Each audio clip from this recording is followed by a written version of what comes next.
Hi guys, it's Heather again with Bouncefitstudio. I'm assuming that you've already finished the breathing workshops. In case that's my hope. Right now I just want to talk about, you've learned how to breathe diaphragmatically, you've learned how to open up that rib cage, you've learned how to use that diaphragm, you're not chest breathing anymore. Now we're going to put it into play. So most people, most trainers teach breathing wrong. We've all been taught to exhale on the contraction. And I'm here to tell you that 90% of that is wrong.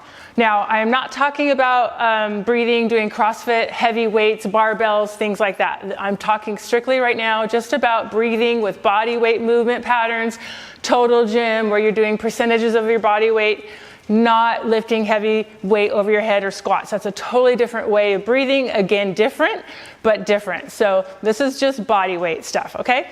So when we inhale through the diaphragm and it goes into the chest, we get taller. And that's an inhalation, and we go into extension. As we exhale and blow, the muscles in charge of flexion fire, and we go back into that fetal position. Again, inhale, we get tall and open up. Exhale, we come to the body and go into the fetal position. So when we're on the total gym squatting, we're going to exhale as we go down into fetal position, bringing our belly button and engaging that TVA to protect the spine, because typically if we're squatting, we're usually squatting to pick something up. We want to protect the back. So I'm going to demonstrate that now real quick. So I'm going to get down to the bottom of my glide board, get into a nice position, get the shoulder blades back and down. I'm going to get tall right now, so I'm going to inhale up. Exhale, tummy tight, all the way down. Inhale. And you're just breathing with the movement. Exhale. Inhale. Exhale. Okay? The only thing different is when you're doing a squat here, and if you're doing something different with weights with the arms will dictate the breathing pattern. But the squat by itself, inhale on the way up, exhale down. Okay? Now, here's an example. If I were to lift some weight over my head, like this, and I am going to exhale, even though I'm going into extension, I'm going to kind of show you what happens.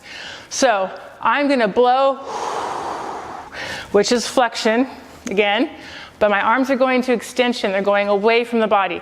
So what happens to the shoulder joint as I start to pronate, but my arms are going up? I start to close off the joint, start to get some impingement issues in the shoulder. So how about this instead? How about as we push up, we inhale, come down, exhaling, supporting the weight as we come down, inhaling, getting tall, keeping the shoulder blades back and down, supporting that weight. That is much healthier movement for your shoulder. So now we're going to talk a little bit about going into the pull-up. Where your arms are in motion. If I'm going to do a narrow pull-up, if I were to keep moving, I would go into flexion, which would tell me that I would go into what? Exhalation. Blow. Get small. If I'm going to do a pull-up on the bars out wide, different story. My arms now are going into extension. As I pull, I go into extension. So on this move, I'm going to inhale up. Okay? Totally different.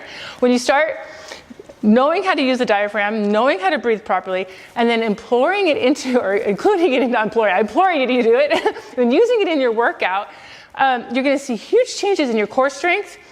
And I have clients that tell me, oh my gosh, I had no idea how strong I could be now that I'm breathing right. I had no idea how serious it was. So I'm going to put this down. To do my pull-up, I'm going to go with the inside handle right here. If I were to use the built-ins pulling down, I would typically exhale with those handles. Okay, so here I am. I'm digging the elbows down to my side, not flaring them up. Exhale. Inhale. Exhale. Blow it all out. Tummy's tight right now. Shoulders are back and down. Elbows are dug to the side. Inhale, exhale. Now if I go to the wide handle, I can get a little more extension into my upper back. I'm still going to dig my elbows into my side.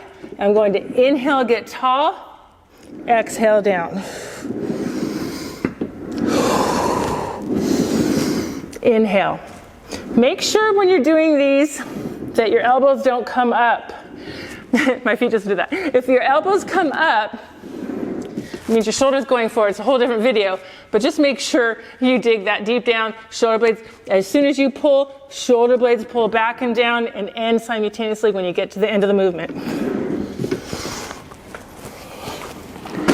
Okay, next one. We're almost done.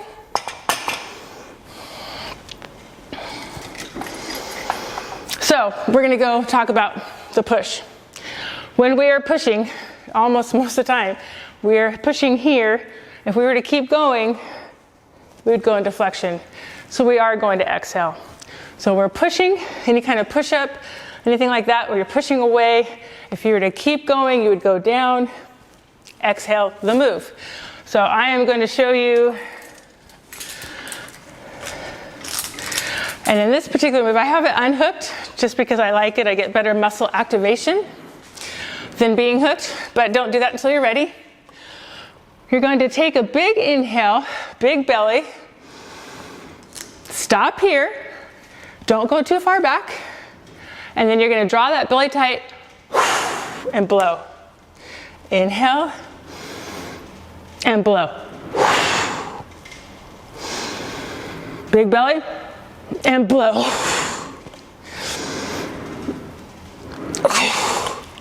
Okay? If you're not breathing that way, you're not using the core properly, not getting it activated, and it's not protecting your back. So those are the basic movements. We had a pull-up, a push, and a squat on our total gym, on the Encompass. Those are my rules for in my class breathing. Makes all the difference in the world. Always test yourself. I have a client doing a bicep curl. What would that be?